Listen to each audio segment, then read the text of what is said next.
Police ने FIR लगा दी। मतलब आपकी एफआईआर पर फाइनल रिपोर्ट, जिसको खात्मा खारजा रिपोर्ट कहते हैं, कि अब इसमें संज्ञेय प्रकृति का अपराध बनना नहीं पाया जाता और आपका मामला समाप्त किया जाता है।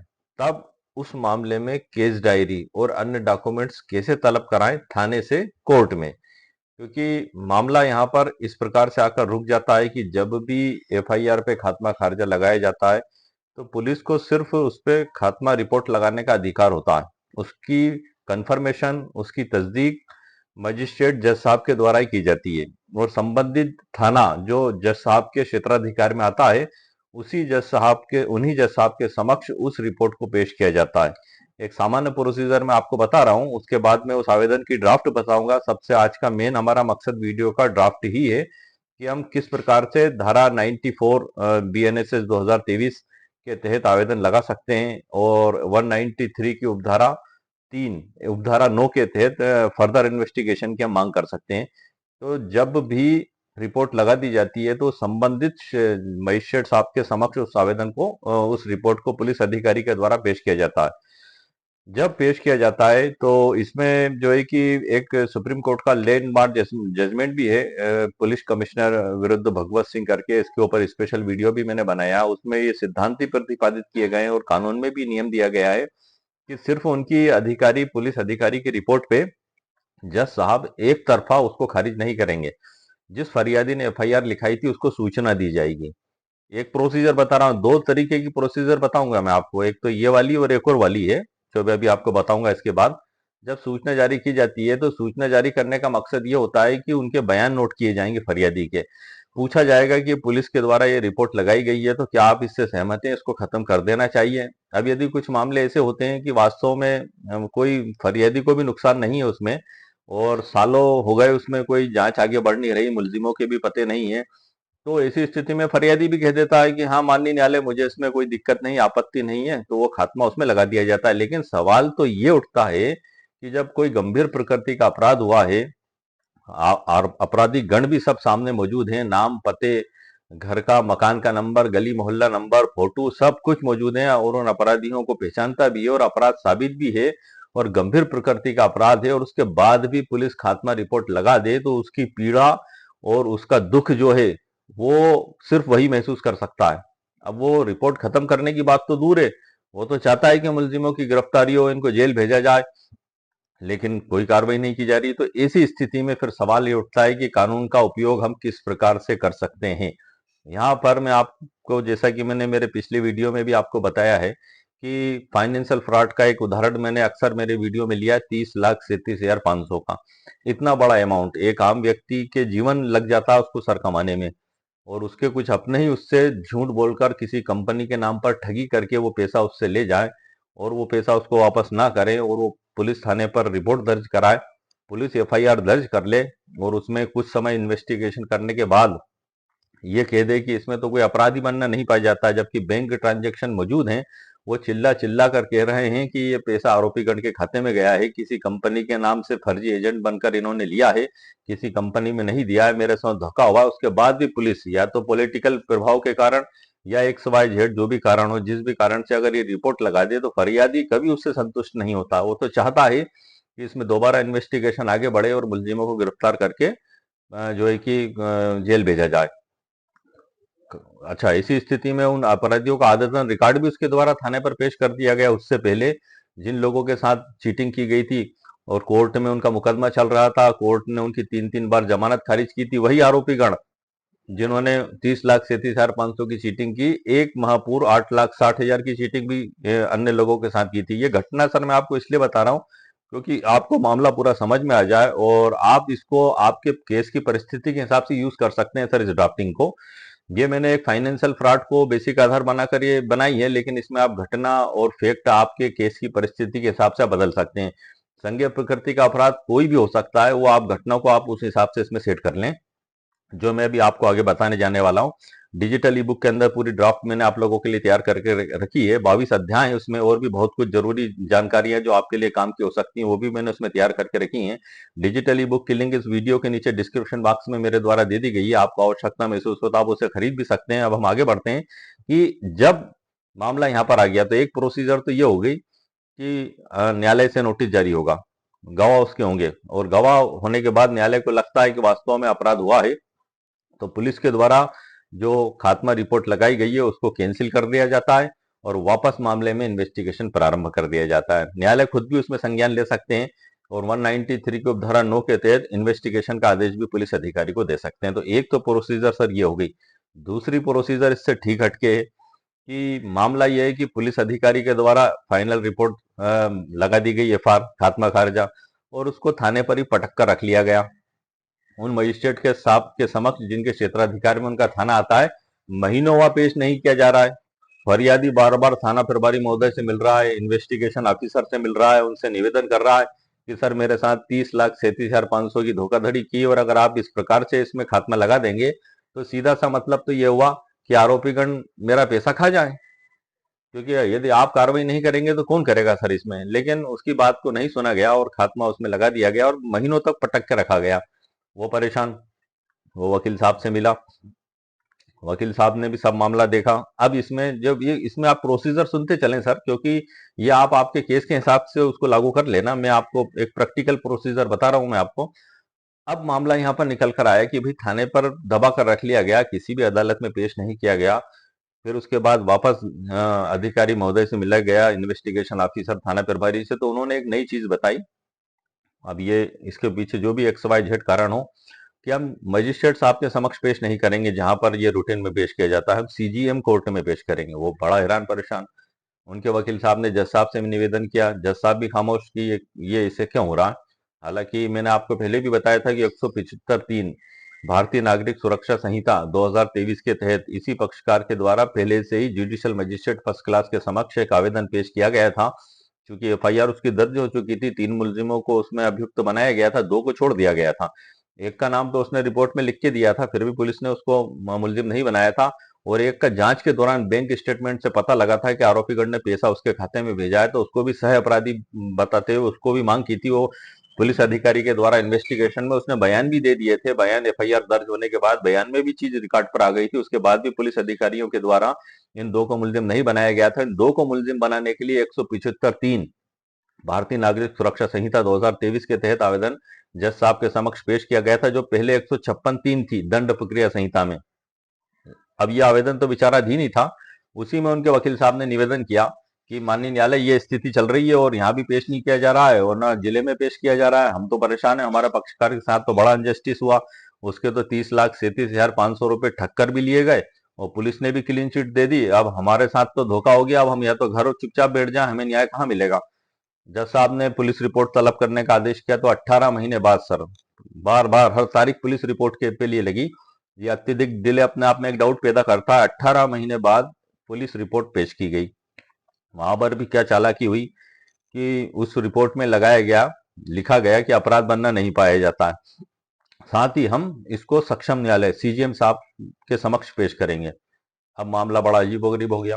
अब हालांकि जज साहब जुडिशियल मजिस्ट्रेट को तो गुण दोषों के आधार पर फैसला करना चाहिए, लेकिन उन्होंने पुलिस रिपोर्ट को आधार बनाकर ये लिखा कि इसमें वहां पर ये जब भी सक्षम न्यायालय में पेश करें तो आप 175(3) बीएनएसएस 2023 के तहत जो सहायता आपने हमसे मांगी है वहां सक्षम न्यायालय के समक्ष आप रखने के लिए स्वतंत्र हैं।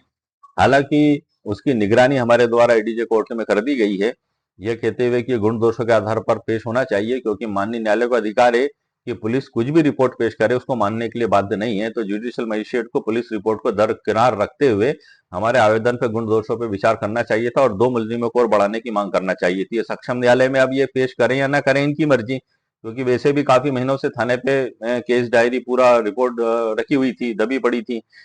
तब जब यहाँ पर इस प्रकार का मामला हुआ, तब जो फरियादी और ज्यादा परेशान हुआ।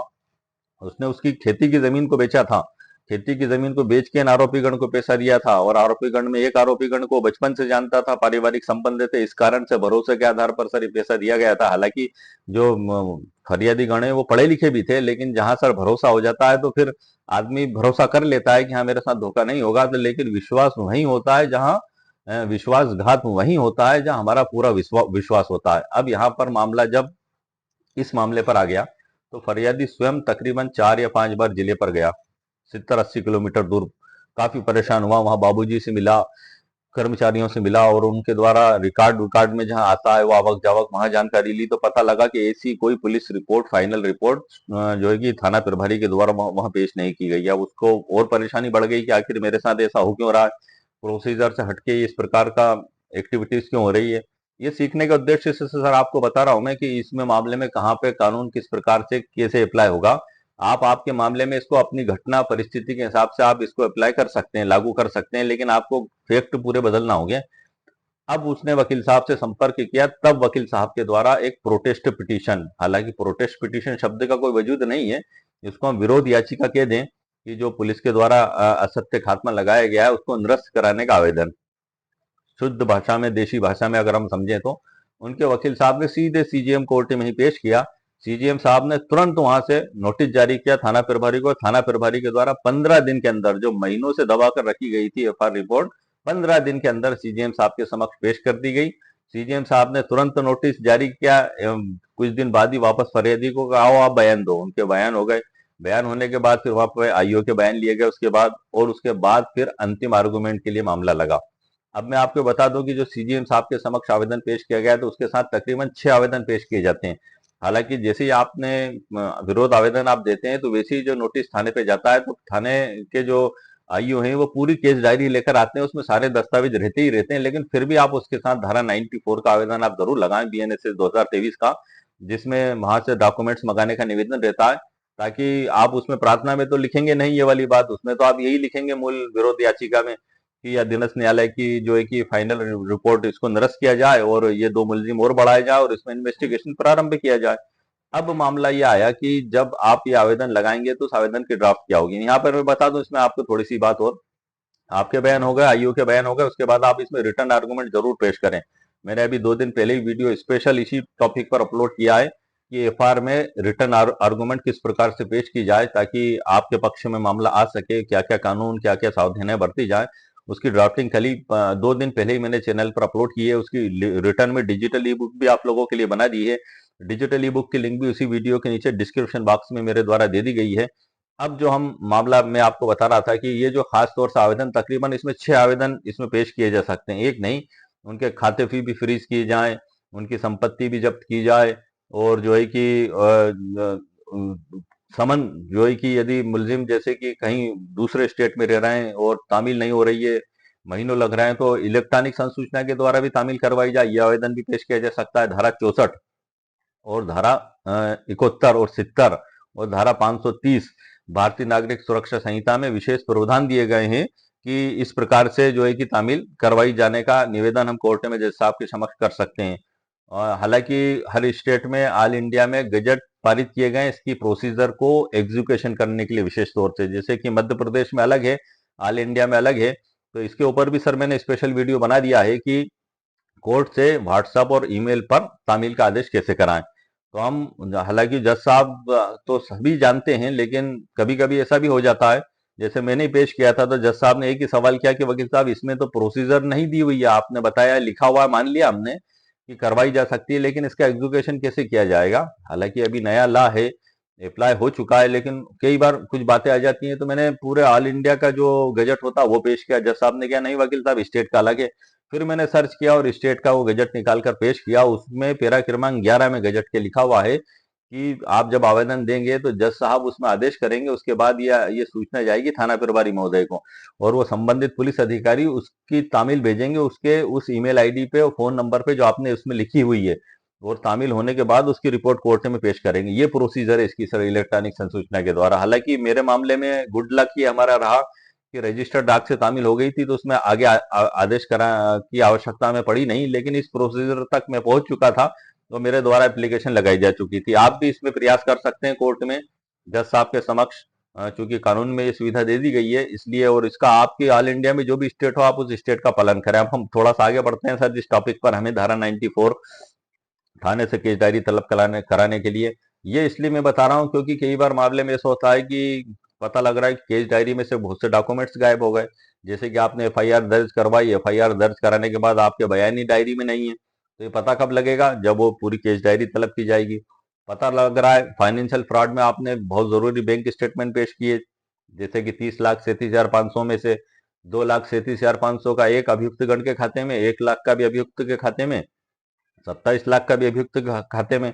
तो मालूम पड़ रहा है कि दो ट्रांजेक्शन को जांच में नहीं लिया गया आईओ ने, जो भी कारण हो, और सिर्फ एक ट्रांजेक्शन को ये बता दिया कि ये इन्होंने डायरेक्ट पेमेंट जमा कराया था, अभियुक्त गण का कोई रोल नहीं है, जबकि वो आदतन अपराधी हैं, उनके रिकॉर्ड है, उसके बाद भी पुलिस कह रही कोई रोल नहीं है। जबकि पुलिस ने जो पहले केस दर्ज हुआ था 8,60,000 का, उसमें जमानत में आपत्ति पेश की थी, आपत्ति प्रतिवेदन 3-3 बार। पहली बार गिरफ्तार करके लाए, जब पुलिस आपत्ति लेकर खड़ी हुई है उनके खिलाफ मुलजिमों को, और कह रही है कि गुंडे, बदमाश, समाज के लिए खतरा, शातिर, ठग हैं, इनकी जमानत को निरस्त किया जाए। जमानत निरस्त की गई, अग्रिम जमानत निरस्त की गई, सेशन कोर्ट से जमानत निरस्त की गई। इतना सब कुछ रिकॉर्ड पे होने के बाद भी पुलिस उनको कह रही है कि ये अपराधी नहीं है 30,37,500 की मामले में, जबकि 8,60,000 में उनको गंभीर अपराधी बताया जा रहा है। अब ये पुलिस का जो भी एक्स वाई जेड कारण हो, लेकिन फरियादी के द्वारा वहां पेश किया गया। मैं आपको प्रोसीजर बता रहा हूँ सर कि ऐसा किसी भी व्यक्ति के साथ ऑल इंडिया में इस प्रकार की घटना किसी के भी साथ हो सकती है। यही प्रकार की भी हो सकती है, इससे हटके भी हो सकती है, घटना का रूप कुछ भी हो सकता है, गंभीर प्रकृति का अपराध कोई सा भी हो सकता है। ये तो मैंने आपको समझाने के लिए उदाहरण लिया है चीटिंग का, फाइनेंशियल फ्रॉड का। इसी पे मैं आप अभी वीडियो बना रहा हूँ लगातार, और भी कुछ वीडियो बनाए मेरे चैनल पर उपलब्ध हैं, आप देख सकते हैं। 175(3) की ड्राफ्ट पे भी पूरा वीडियो बनाया है मैंने, काफी वीडियो बनाए, कम से कम 7 महीने पहले भी बनाए थे, और अभी भी जस्ट 5-6 वीडियो तो अभी बनाए मैंने, चैनल पर अपलोडेड। और सभी की डिजिटल ई बुक, यदि आपको रिटर्न में आवश्यकता महसूस होती है तो उसकी लिंक उन्हीं वीडियो के नीचे आपको मिल जाएगी, उन्हें वहां आप क्लिक करके खरीद भी सकते हैं। तो अब मैं सर आपको सीधा सा उस आवेदन की ड्राफ्ट पे लेकर चलता हूँ, और ये किन किन परिस्थितियों में पेश किया जा सकता है वो भी मैं आपको बताऊंगा। डिजिटल ई बुक में से सब कुछ रिटर्न में मैंने नोट करके रखा हुआ है। आइए सर, लेट्स गो। आप देख रहे हैं सर कंप्यूटर स्क्रीन पर, ये डिजिटल ई बुक है हमारी, और यही वीडियो का भी टाइटल है सर हमारा। पुलिस ने एफआईआर लगा दी, कोर्ट से केस डायरी और डिजिटल सबूत मांगने का कानूनी तरीका, BNSS 2023। अच्छा, इसमें क्या होता है सर कि केस डायरी तो आ जाती है, कई बार आपके जो डॉक्यूमेंट्स हैं पता लग रहा है केस डायरी में उनका उल्लेख नहीं। आप अलग से भी सूची बनाकर कोर्ट में आपकी प्रोटेस्ट याचिका समक्ष पेश कर सकते हैं, क्योंकि जब आपके बयान होंगे, चाहे सीजीएम कोर्ट में हो, चाहे जुडिशियल मजिस्ट्रेट आपके समक्ष हो, तो उन पर प्रदर्श डाला जाएगा। जैसे सीजीएम कोर्ट में प्रदर्श C1 C2 ऐसे, और यहाँ पर एग्जिबिट P1 P2 इस प्रकार से उसमें डाला जाएगा। तो आप आपकी लिस्ट बनाकर अलग से भी पेश कर दें जज साहब के समक्ष, क्योंकि आपका मतलब तो, आपका मुख्य मकसद तो सत्य घटना बताना है जज साहब को। आपका टोटल ये मामला है कि आपके जो जीवन में हलचल मच गई है उस एफआईआर से खत्म होने के कारण। अच्छा, जो है कि अभियुक्तगण अपनी पॉलिटिकल पकड़ का भी इस्तेमाल करते हैं, क्योंकि वो लोग सोचते हैं कि भाई इतनी बड़ी राशि नहीं होता है, हर जगह भ्रष्टाचार नहीं है, लेकिन भ्रष्टाचार भी मौजूद है सर। वही सोचते हैं कि हम इसमें से 5-7 लाख रुपए बांट भी देंगे तो क्या हुआ, 27 लाख या 20 लाख तो हमारे हाथ में रहेगा, हम बैंक में एफडी करा देंगे, 4-5-6 लाख रुपए भी आ जाएगा, उम्र भर बैठ कर ऐश से खाएंगे। जबकि वो उस फरियादी की गाड़ी कमाई, जिंदगी की मेहनत की, जो उसने उसकी जमीन बेच कर दी थी, क्या अभियुक्तगण ऐसे हरामीपने से कार्य करके उस हराम की कमाई को अपनी एफडी में खा लेंगे? पुलिस ने अगर एफआईआर लगा दी या सिस्टम से उनके खिलाफ कार्रवाई नहीं हुई तो नो सर, न्यायालय अभी भी जीवित है। और इसके लिए मैंने अक्सर एक लाइन कही है कि जब उम्मीद के सब रास्ते बंद हो और अन्याय का अंधेरा हो घना, तब एक बात याद रखना, कानून की मशाल अभी भी जली है।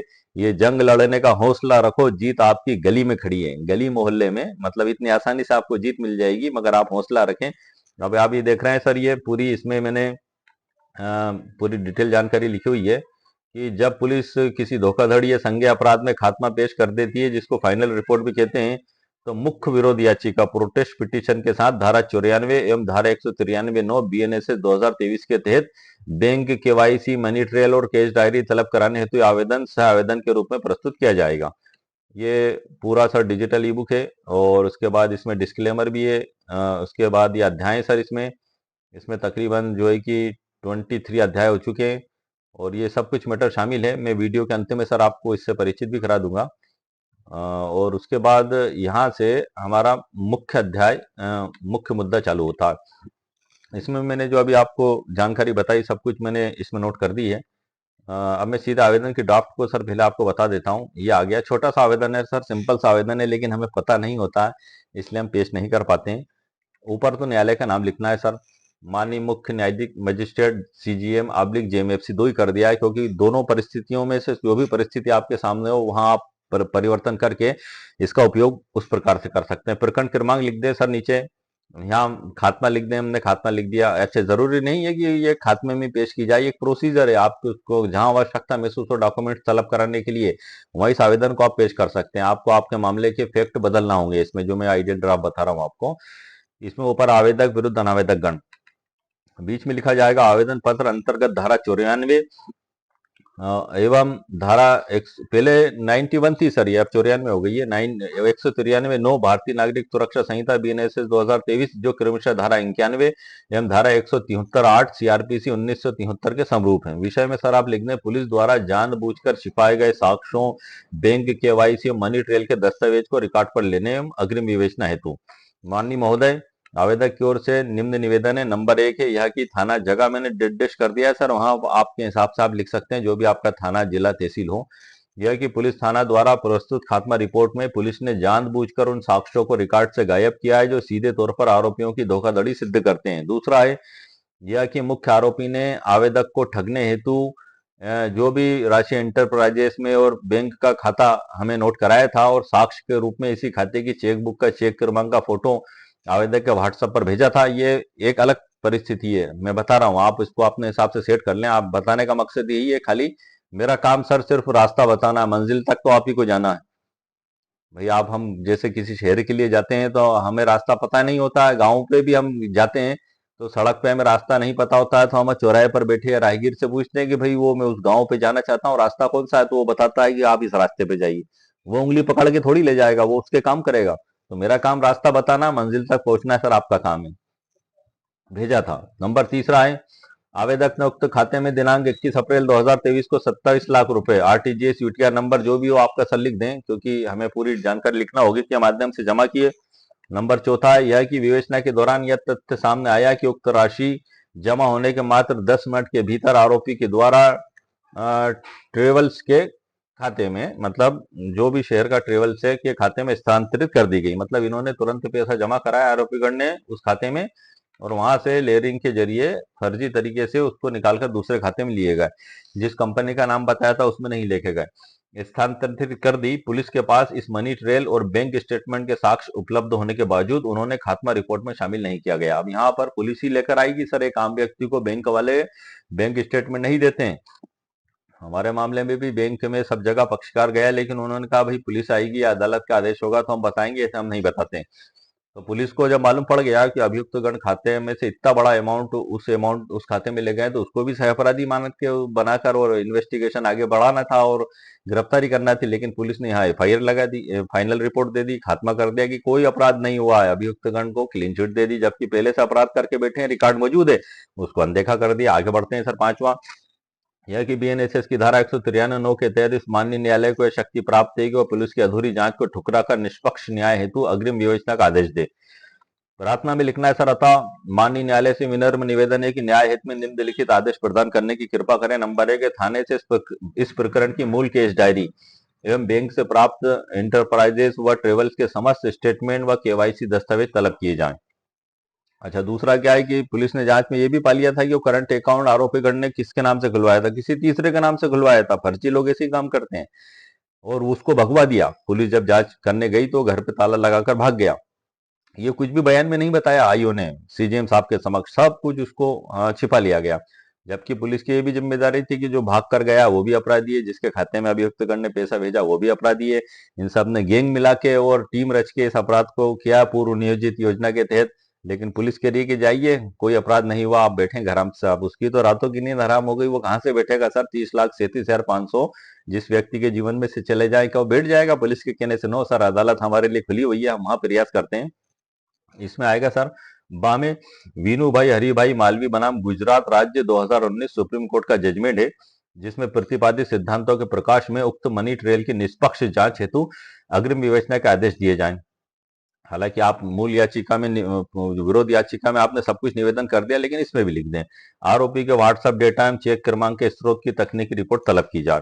दिनांक, आवेदक और फरियादी। तो ये हो गया सर हमारा मुख्य ड्राफ्टिंग। बड़ी छोटी सी और सरल ड्राफ्टिंग है, लेकिन बड़ी महत्वपूर्ण है। उसकी पूरी ड्राफ्टिंग मैंने डिजिटल ई बुक में आपके लिए लिख कर रख दी और पढ़कर भी मैंने बता दी। अब ये अग्रिम विवेचना का आवेदन किन किन परिस्थितियों में पेश किया जा सकता है, शॉर्ट में मैं आपको बता दूं, डिटेल डिजिटल ई बुक में सर लिखा हुआ है। नंबर 1 है, किन किन परिस्थितियों में पेश किया जा सकता है। नंबर एक परिस्थिति, पुलिस द्वारा खात्मा या रफा दफा रिपोर्ट पेश करने पर। दूसरा, पूरी डिटेल सर सरल उदाहरण से लिखी हुई है, मैं फिर भी पढ़ देता हूँ क्योंकि सर वीडियो काफी बड़े हो जाते हैं फिर थोड़े लॉन्ग, लेकिन कानून के मैटर है सर, ये कोई कॉमेडी वीडियो तो है नहीं कि 2 मिनट का बन जाए। कानून की व्याख्या करने में थोड़ा तो समय लगता है, इसलिए आप धैर्य रख के वीडियो सुने, मैं उदाहरण भी पढ़ देता हूँ। आपके साथ ऑनलाइन धोखाधड़ी हुई, पुलिस ने मामला दर्ज किया, लेकिन बाद में कह दिया कि आरोपी का पता नहीं चला, सबूत नहीं मिले और कोर्ट में खात्मा लगा दिया, जबकि आपके पास बैंक का मनी ट्रेल और व्हाट्सएप चैट मौजूद है जिसे पुलिस ने जानबूझकर अनदेखा किया। परिस्थिति नंबर दो, पुलिस ने चालान पेश कर दिया लेकिन मुख्य सबूत और मुख्य आरोपी छोड़ दिए। सरल उदाहरण, चोरी या धोखाधड़ी में 4 लोग शामिल थे और 50 लाख रुपए का लेन देन था। पुलिस ने केवल एक छोटे आरोपी पर 2 लाख की धोखाधड़ी का चालान पेश कर दिया और मुख्य 3 आरोपियों बाकी 48 लाख के बैंक अकाउंट स्टेटमेंट को केस डायरी में शामिल ही नहीं किया। नंबर तीसरी परिस्थिति है, इलेक्ट्रॉनिक डिजिटल साक्ष्य और बैंक की केवाईसी छुपाने पर। किसी मामले में CCTV footage, call detail, CDR या बैंक का केवाईसी दस्तावेज आरोपियों को सजा दिलाने के लिए जरूरी था, पर पुलिस ने उसे रिकॉर्ड पर ही नहीं लिया। आपके 3 विशिष्ट प्रश्नों के उत्तर भी सर मैं बता दूं। क्या पुलिस द्वारा पेश चालान जैसे सरकारी वकील अलग से होता है, में भी आवेदन पेश किया जा सकता है? जी हाँ सर, उसमें भी पेश किया जा सकता है। भले ही केस स्टेट केस हो और अभियोजन का संचालन सरकारी वकील कर रहा हो, फिर भी पीड़ित शिकायतकर्ता के अधिवक्ता के रूप में आप ये आवेदन कोर्ट के समक्ष पेश कर सकते हैं। यहाँ पर रुकिए, मैं आपको एक थोड़ी सी बात और बता दूं। धारा 301 दंड प्रक्रिया संहिता 1973 में प्रावधान था, अब ये धारा बदला गई है। मेरे खुद के द्वारा कई मामलों में ये आवेदन कोर्ट में पेश किया गया था पीड़ित की ओर से, जिसमें सरकारी वकील पहले से ही थे। इसमें अनुमति मांगने का प्रावधान है सर, हम जज साहब से निवेदन करते हैं कि इसमें हमें सरकारी वकील साहब के साथ कार्य करने की अनुमति दी जाए। हालांकि मुख्य सारे काम वही करेंगे, चीफ, क्रास और बहस, आप तो खाली साथ में उपस्थित हो सकते हैं और कोई डॉक्यूमेंट्स पेश भी करते हैं तो उस पर भी उनके अनुमति दस्तखत करवा के उसके बाद आप पेश कर सकते हैं। तो इस प्रकार से अनुमति ली जा सकती है। तो कोई भी व्यक्ति जिसमें सरकारी वकील पहले से नियुक्त है, प्राइवेट वकील भी उसमें कर सकते हैं जज साहब की अनुमति से। जज साहब को आवेदन देंगे, जज साहब यही कहेंगे इसमें नो ऑब्जेक्शन, उनका आप लिखवा कर लाए, एक प्रोसीजर है। तो आप भले ही पीड़ित शिकायत करता हो। अब कानूनी आधार क्या है सर, इसमें हम समझ लेते हैं। 193 के तहत मजिस्ट्रेट को संज्ञान लेने के बाद और चार्ज आरोप तय होने के स्तर तक पुलिस को अग्रिम विवेचना का आदेश देने का पूरा अधिकार है। इस पे स्पेशल वीडियो बना चुका हूं सर, मेरे चैनल पर अपलोडेड है। 193 की उपधारा 9 बीएनएसएस 2023 पे ड्राफ्टिंग व्राफ्टिंग सब कुछ डिटेल में समझा दिए मैंने वीडियो में। आप अपने वकील साहब के माध्यम से आवेदन आप पेश कर दें। प्रश्न 2 है, क्या एफआईआर की विरोध याचिका में इसे पेश किया जा सकता है? जी हाँ सर, विरोध याचिका का ही मुख्य आधार बनता है। ये इसकी पूरी डिटेल सरल सरल उदाहरण लिखा हुआ है। सी प्रश्न है, क्या इसे परिवाद के रूप में भी अलग से सेपरेट मुकदमे में पेश किया जा सकता है? तो हाँ सर, किया जा सकता है। उसकी भी डिटेल जानकारी मैंने सर डिजिटली बुक में लिख दी है। आवेदन को मजबूत बनाने वाला सुप्रीम कोर्ट का एक जजमेंट भी है, विनू भाई मालवी बनाम गुजरात राज्य 2019 सुप्रीम कोर्ट का। इस फैसले में सुप्रीम कोर्ट ने स्पष्ट किया है कि मजिस्ट्रेट के पास संज्ञान लेने के बाद भी न्याय हित में निष्पक्ष जांच सुनिश्चित करने, जिसको हम फर्दर इन्वेस्टिगेशन कहते हैं, यही बीएनएसएस में शब्द इस्तेमाल हुआ। पूरी बीएनएसएस में कहीं भी नहीं हुआ, इस धारा में हुआ है सर ये फर्दर इन्वेस्टिगेशन। हालांकि मैंने यहाँ फेयर इन्वेस्टिगेशन लिखा हुआ है, लेकिन बुक में उसमें फर्दर इन्वेस्टिगेशन शब्द का इस्तेमाल हुआ है। सुनिश्चित करने के लिए अग्रिम विवेचना का आदेश देने की विस्तृत शक्तियां मौजूद हैं। उसके बाद सर ये हमारा हो गया वीडियो का पूरी मुकम्मल कानूनी जानकारी आपको प्रदान कर दी। यहाँ से अध्याय 1 चालू होता है डिजिटली बुक का सर। पुलिस के खिलाफ कोर्ट से एफआईआर का आदेश कैसे लें, बीएनएसएस 2023 धारा 175(3) की अर्जी ड्राफ्टिंग, ये पूरा सर इसमें डिटेल लिखा हुआ है। ये सारी डिजिटल ई बुक मेरी ऐसे ही समस्याओं को हल करने को ध्यान में रखते हुए तैयार की जाती है कि एक आम व्यक्ति के जीवन में उपयोग में आ सके, उसकी समस्या हल हो सके। किताबें तो बहुत हैं सर, लेकिन वो किताबें हम पढ़ते हैं तो एक वकील साहब भी उससे हल निकाल सकते हैं, लेकिन मैं ये सभी चीजों का कॉम्बिनेशन एक जगह इकट्ठा करता हूँ सर। उसमें कानून, सुप्रीम कोर्ट के कानून, न्याय दृष्टांत, उसी से संबंधित धाराएं, ड्राफ्टिंग, ताकि एक व्यक्ति के मन में उठने वाले सवालों की समस्या का समाधान हो सके। ये पूरी है सर। मैं स्क्रॉल करके जो नीचे ले जा रहा था आपको बता रहा था, मैं आपको बता दूं जस्ट लास्ट में समथिंग समथिंग सर, इसमें 200 के सर समथिंग ऊपर प्रश्न है सर इसमें। और ये पूरी डिजिटल ई बुक है। इसके कुछ अध्यायों को मैं आपको बता देता हूँ ताकि आपको आइडिया हो जाएगा कि आखिर डिजिटल ई बुक में क्या क्या कंडीशन है। जैसे कि एक अध्याय बता दिया सर। दूसरा मैंने 173 के बारे में बताया, संज्ञेय मामलों में इत्तला किस प्रकार से दी जाती है, अध्याय 13 में है ये। और एफआईआर का महत्व और कानूनी आधार, और आम जनता के लिए एफआईआर दर्ज करवाने की संपूर्ण व्यवहारिक मार्गदर्शिका एफआईआर ड्राफ्ट, ये एक अध्याय शामिल है इसमें। इन सब अध्यायों पे स्पेशल वीडियो भी बना चुका हूं सर, मेरे चैनल पर अपलोडेड है पहले से ही। और उन्हीं वीडियो के नीचे इन सभी की digital e book specially uploaded है, वहां पर आप देख सकते हैं मेरे चैनल पर। लेकिन उनका सारांश मैंने इस डिजिटल ई बुक में भी शामिल किया, क्योंकि एक प्रिंटेड ई बुक अति शीघ्र मैं आप लोगों के लिए लेकर आऊंगा। उसमें गवर्नमेंट से अप्रूवल लेना पड़ता है, ISBN नंबर। उसके बाद आपको प्रिंटेड ई बुक ऑर्डर पर छपकर आपके घर आ जाएगी सर। वो व्यवस्था भी मैं चालू करने में लगा हुआ हूँ। ये सब इसमें लिखा हुआ है सर अध्याय। सीधे हाईकोर्ट जाने की गलती ना करें, साकरी वसु विरुद्ध state of UP 2007 section 156(3) CRPC, ऐसे करके टाइटल है सर। इसमें तकरीबन 23 इसमें अध्याय हो चुके हैं लगभग लगभग। और ये डिजिटल ई बुक है और ये समस्या को समाधान करने के मकसद से लिखी जाती है। अब जैसे कि आप ये देख रहे हैं बुक है, ये बेयर एक्ट है। अब ये जो है कि women from domestic violence act 2005 है। मैं एक उदाहरण के तौर पे आपको बता रहा हूँ। अब ये बुक आपके हाथ में दे दी जाए तो आप इससे क्या समझेंगे और क्या करेंगे, जबकि इसी में धारा 12 भी दी हुई है कि उसके तहत एक महिला कोर्ट में आवेदन पेश कर सकती है उसके साथ जो जो उसको यातना दी गई। उस आवेदन की ड्राफ्ट क्या होगी, कौन कौन से कानून लागू होंगे, कौन से सुप्रीम कोर्ट आपके जजमेंट्स उसमें अप्लाई होंगे, क्या प्रोसीजर होगी। तो इसी प्रकार के टॉपिक्स को एक जगह में इकट्ठा करता हूं ताकि एक व्यक्ति की पूरी समस्या का समाधान हो जाए। एक समाधान निकालने की कोशिश है, दावा नहीं है सर। अंतिम फैसला जज साहब के द्वारा किया जाएगा। आप असंतुष्ट हैं तो आप अपीलेट कोर्ट में अपील करिए। सुप्रीम कोर्ट तक आपके लिए जज साहब बैठे हुए हैं। अगर एक जज साहब ने नहीं समझा तो कोई तो समझेगा।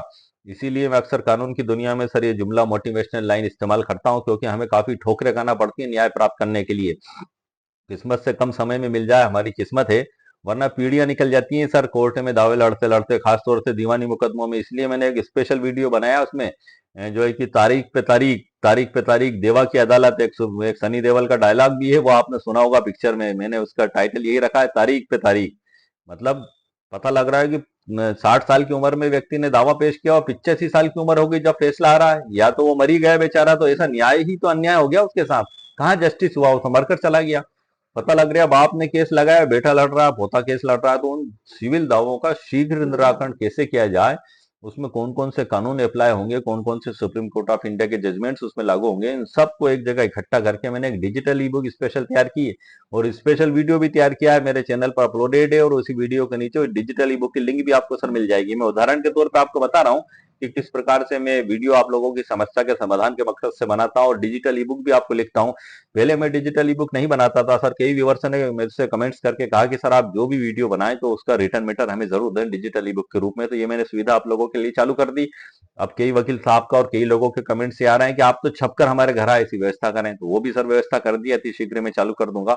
और उसके अलावा भी काफी और सुविधाएं मेरे चैनल पर और मेरे वेबसाइट पर मैं आप लोगों के लिए चालू करूंगा, जिसकी जानकारी अति शीघ्र मैं आपको दूंगा। ये डिजिटल ई बुक है सर, इसको आप किसी भी कोर्ट कचहरी में पेश नहीं कर सकते। ये एक एजुकेशनल पर्पज से बनाई जाती है। इसमें डिस्क्लेमर भी मेरे द्वारा स्पष्ट लिख दी गई है।